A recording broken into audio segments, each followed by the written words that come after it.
नमस्कार साथियों, आपका बहुत बहुत स्वागत करता हूं आपके अपने YouTube चैनल निर्मल एस्ट्रोलॉजी पर।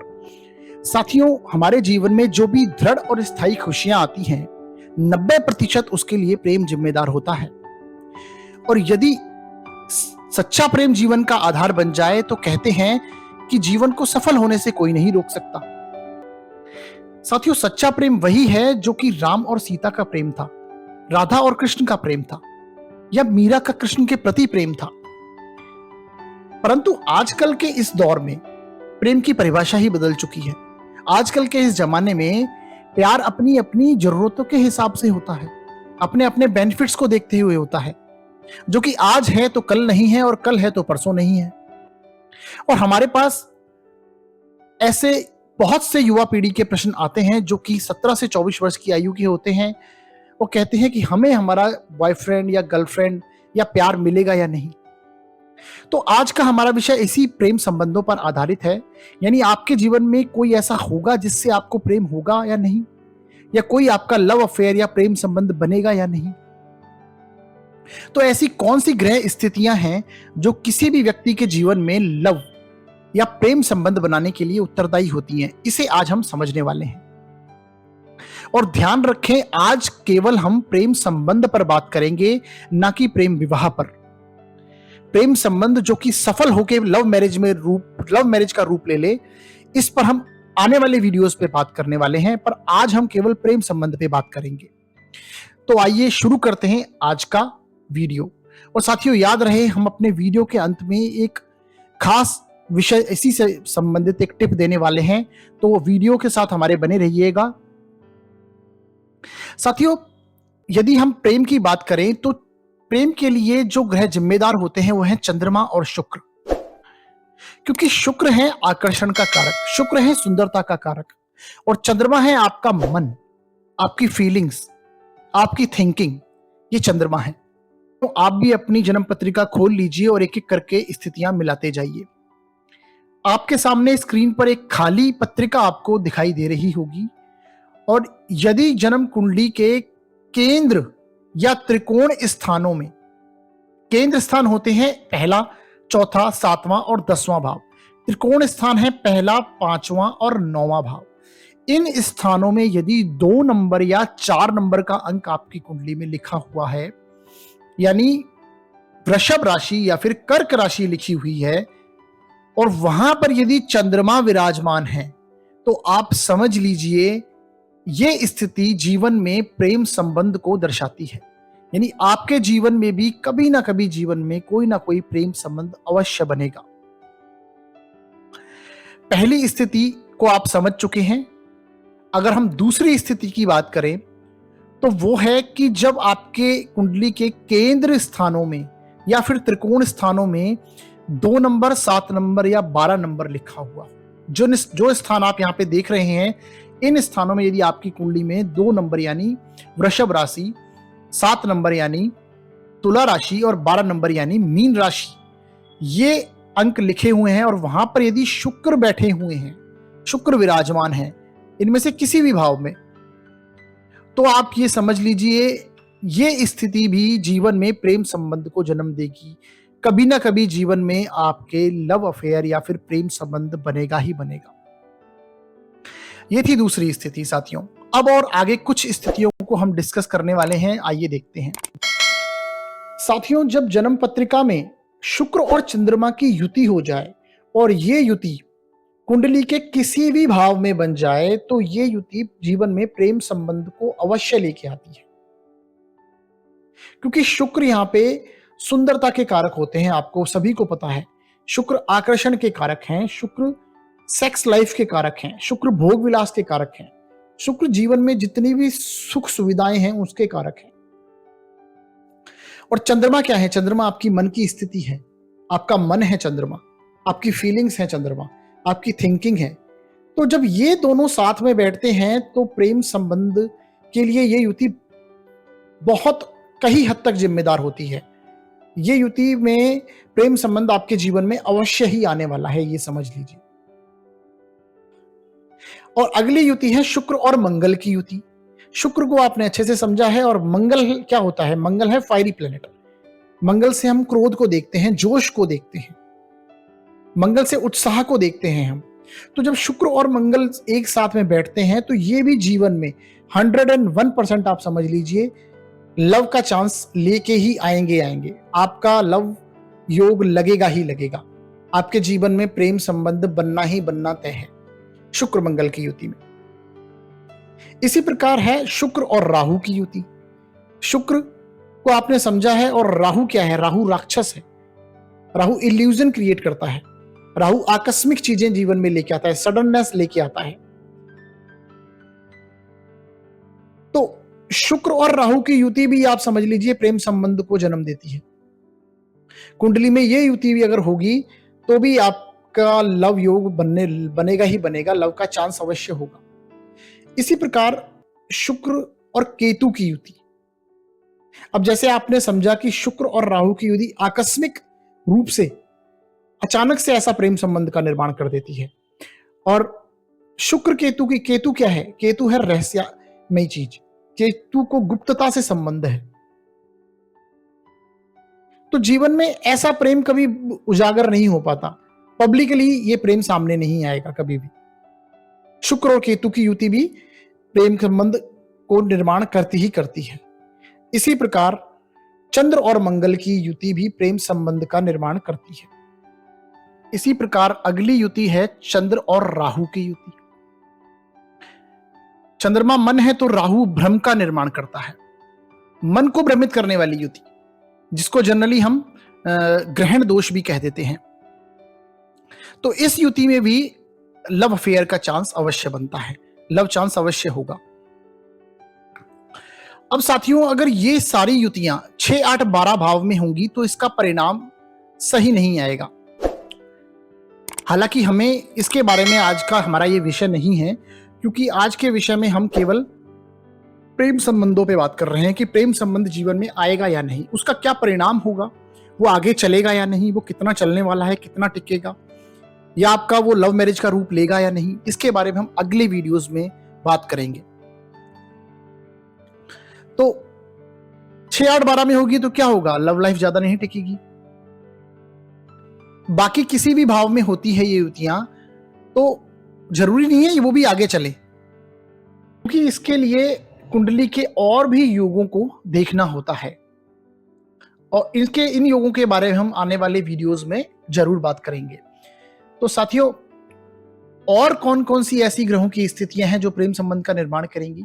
सबसे पहले आप देखिए यहाँ पे शुक्र अगर पहले ही घर में कहीं लिखे हुए हों, चाहे वहां पे कोई भी लग्न हो, यानी शुक्र फर्स्ट हाउस में हो और यहाँ पे कोई भी अंक लिखा हुआ हो, तो ये स्थिति भी, शुक्र की ये स्थिति प्रेम संबंध को जन्म देती है। क्योंकि शुक्र क्या है? शुक्र से मैंने आपको अभी बताया कि शुक्र आकर्षण का कारक है, सुंदरता का कारक है। और पहला फर्स्ट हाउस क्या है? फर्स्ट हाउस से हम किस किस चीज का कारक होता है? फर्स्ट हाउस से हम स्वयं को देखते हैं, हमारे व्यक्तित्व को देखते हैं, हमारे कैरेक्टर को देखते हैं। इंसान का तन भाव होता है, पहला भाव को हम तन भाव कहते हैं। तो उसमें यदि शुक्र आ जाएगा तो व्यक्ति आकर्षक हो जाएगा, उसका व्यक्तित्व बहुत आकर्षक हो जाएगा। तो अपोजिट सेक्स को ऐसे व्यक्ति में बहुत कुछ दिखाई देने लगता है। तो ये भी लव संबंध के लिए उत्तरदायी होता है। प्रथम घर का जो शुक्र होता है ये भी निर्माण करता है लव योग का। अब शुक्र पंचम स्थान में आ जाए, चाहे यहां पे कोई भी अंक हो, कोई भी राशि हो, शुक्र पंचम स्थान में लिखे हो तो पंचम स्थान तो होता ही प्रेम संबंधों का है। हमने आपको पहले भी जो कुंडली के 12 भाव का हमारा वीडियो है, आपके प्लेलिस्ट में जाएंगे तो कुंडली के 12 भाव के नाम से आपको ये वीडियो दिखेगा। उसमें मैंने प्रत्येक भाव के कारक तत्वों को समझाया हुआ है कि किस भाव से हम किन किन चीजों को देखते हैं। तो शुक्र जब पंचम भाव में बैठे तो ये भी प्रेम संबंधों का निर्माण करता है, क्योंकि पंचम भाव से हम प्रेम को देखते हैं। इसी प्रकार अगर चंद्रमा लग्न में बैठ जाए और वो बली अवस्था में हो जाए। अब बली अवस्था, चंद्र बली कब होता है? चंद्र बली होता है जब वो पूर्णिमा का चंद्रमा हो या पूर्णिमा के आसपास का चंद्रमा हो। यदि हम बात करें कृष्ण पक्ष की सप्तमी के बाद का चंद्रमा और शुक्ल पक्ष की सप्तमी से पहले का चंद्रमा हमेशा कमजोर चंद्रमा माना जाता है, क्योंकि वो अमावस्या की ओर बढ़ता हुआ चंद्रमा होता है। और शुक्ल पक्ष की अष्टमी के बाद का चंद्रमा और कृष्ण पक्ष की पंचमी या षष्ठी तक का चंद्रमा बली माना जाता है। तो साथियों, जब फर्स्ट हाउस में चंद्रमा हो आपके और वहां पे चाहे कोई भी लग्न हो, तो ये भी व्यक्ति का व्यक्तित्व आकर्षक बना देता है और प्रेम संबंध के लिए ये भी उत्तरदायी बनता है। इसी प्रकार यदि चंद्रमा पंचम भाव में लिखा हुआ हो और यहां पे कोई भी राशि हो, तो भी ये पंचम भाव का चंद्रमा, हालांकि बली चंद्रमा होना चाहिए, तो ये भी प्रेम संबंध के लिए उत्तरदायी होता है। अब साथियों, यदि आगे के स्थितियों की बात करें हम, तो ये सारी स्थितियां आगे राहु के बारे में हम बात करने वाले हैं कि राहु किस प्रकार की स्थिति में कुंडली में प्रेम संबंध लेके आता है। साथियों, जो पंचम स्थान का राहु है, क्योंकि पंचम भाव मैंने आपको पहले ही बताया, पंचम भाव से हम प्रेम संबंधों को देखते हैं, प्रेम को देखते हैं। पंचम से हम प्रेम को देखते हैं, सप्तम से हम मैरिज को देखते हैं, यानी शादी को देखते हैं। तो पंचम में बैठा हुआ राहु भी प्रेम संबंध का निर्माण अवश्य ही जीवन में करवाता है। हालांकि पंचम स्थान के राहु को हम अच्छा नहीं मानते। पंचम स्थान का राहु जरा भी कुंडली में अच्छा नहीं होता, क्योंकि पंचम स्थान ज्ञान का भी स्थान होता है, संतान का भी स्थान होता है, और राहु भ्रम का निर्माण करता है। और राहु किसी नियम में नहीं मानता, राहु राक्षस है। आप ये समझ लीजिए, कुंडली में यदि एक आध और योग भी होते हैं, यदि उनको देख लें और राहु पंचम स्थान को देखते हैं, तो ये पितृ दोष का निर्माण कर देता है कुंडली में। तो पंचम स्थान का राहु भी प्रेम संबंध के लिए 101% उत्तरदायी होता है। अब यदि और बात करें तो 12वें घर में यदि राहु लिखा हो, तो ये भी प्रेम संबंध के लिए कारक बनता है। क्यों? क्योंकि 12वें हाउस से हम जो बेड लाइफ होती है इंसान की, जो सेक्स लाइफ होती है, 12वें स्थान से उसे देखते हैं। और राहु जब यहां पे आता है तो ये भी प्रेम संबंध का निर्माण करता है, क्योंकि राहु किसी नियम में नहीं मानता।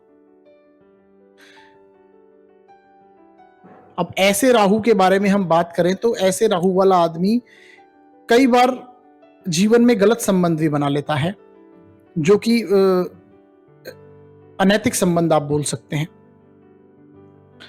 अब सप्तम स्थान का यदि राहु आपकी कुंडली में हो, तो सप्तम स्थान किसका है?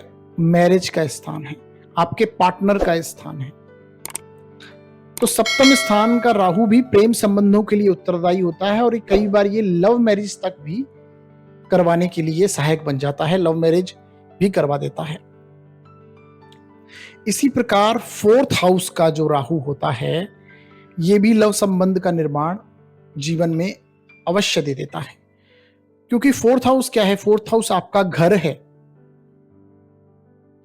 और ये राहु भी लव मैरिज के लिए उत्तरदायी कभी कभी बन जाता है, क्योंकि ये 4th हाउस आपका घर है, आपके द्वारा अर्जित धन के द्वारा बनाया हुआ घर में यदि राहु होगा, तो ये भी लव मैरिज करवाने के लिए सहायक बन जाएगा। इसी प्रकार 1st हाउस में भी यदि राहु हो, तो इसकी भी दृष्टि आपके मैरिज स्थान पे होगी और पंचम स्थान पे भी होगी, तो ये भी प्रेम संबंधों के लिए उत्तरदायी कभी कभी बन जाता है। तो आज का जो प्रेम संबंध का हमारा विषय था, वो हम यहीं तक रखेंगे, और आने वाले वीडियोस में और योगों के बारे में हम अवश्य चर्चा करेंगे। और साथियों, हमने अपने पहले वीडियोस में बताया था कि अब से हम अपने प्रत्येक वीडियो में एक टिप ऑफ द डे देंगे, और जो कि विषय से संबंधित भी हो सकती है और विषय से अलग भी हो सकती है। और ये आपके लिए बहुत ही ज्योतिष के जो भी सीख रहे हैं ज्योतिष, उनके लिए बहुत कार्य करने वाली होगी। ये हमारे अनुभव के आधार पे हमने ये सारी आपको टिप ऑफ द डे आगे चल के हम देते रहेंगे प्रत्येक वीडियो में। तो आज की जो टिप ऑफ द डे है वो आज के विषय से संबंधित है। तो साथियों, यदि किसी जातक की कुंडली में आप पंचम स्थान में राहु देखते हैं, पंचम स्थान में यदि आप किसी भी कुंडली में राहु देखें, तो आप समझ लीजिए अपने से नीचे कैटेगरी के पार्टनर, यहाँ पे नीचे कैटेगरी से मेरा मतलब है कि अपने से लोअर कास्ट के पार्टनर के साथ आपका ये लव रिलेशनशिप चलवा देगा, और जो कि आपके लिए यदि आपका राहु थोड़ा सा भी पॉजिटिव हुआ तो ये आपकी इंटरकास्ट मैरिज भी वहां पे मैरिज का रूप दे देगा और आपकी इंटरकास्ट मैरिज ये करवा देगा, क्योंकि राहु किसी भी नियम में नहीं मानता, जैसा कि मैंने अभी आज के वीडियो में आपको बताया।